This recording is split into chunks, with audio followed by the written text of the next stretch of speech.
In this example, we're going to use the equation y is equal to -4 secant of pi x to identify the following items and then graph the function. So the first thing we're going to determine is the amplitude. Now, remember, amplitude comes from our a. In this case, our a is -4, but amplitude is always positive. It is a distance. And so therefore, our amplitude in this case is going to simply be 4. The negative in front of it, this value, tells us that the orientation is negative. And the orientation will determine whether we're starting in a direction that goes in the same direction as the parent function or in the opposite direction as the parent function.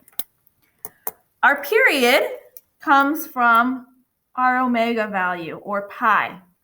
In this case, it happens to be pi. And the way we find our period is by saying 2 pi over omega, or in this case, 2 pi divided by pi. And 2 pi divided by pi, the pi's cancel. So our period is 2. That tells us that one complete cycle of secant will go from 0 out to 2. The last part here is the asymptotes. It's easiest to find the asymptotes of our graph if we go ahead and we graph the function that is related to the secant function. The reciprocal of secant is cosine. So therefore, this is related to the equation y is equal to -4 cosine of pi x. So if we can graph that, we can use it to help us to graph and to determine where our asymptotes are. The first thing we want to do is we want to increment our axes. Since our period is a distance of 2, I'm going to go out 8 boxes to make it an even number and make that 2. So at 4 boxes would be 1. Essentially, I'm going by 1/4. And on my y-axis, I'm going to go by 4s since I have an amplitude of 4.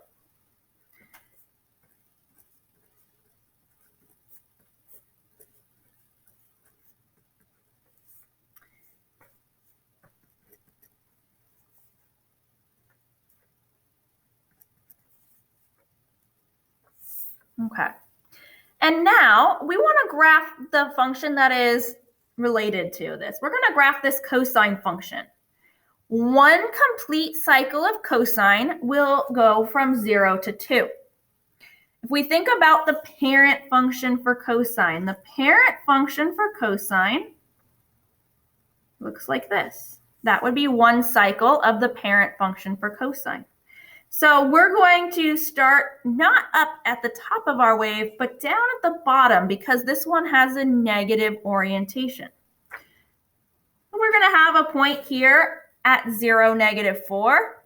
And at the end of our cycle, we would also have a point at 2, -4. Halfway in between, we would get a point up at +4. And then halfway in between those first and middle points, we're going to cross the axis. Halfway between the middle and end point, we will be crossing the x-axis or crossing the midline. When we start talking about vertical shifts, we'll be calling it the midline since that's what it is.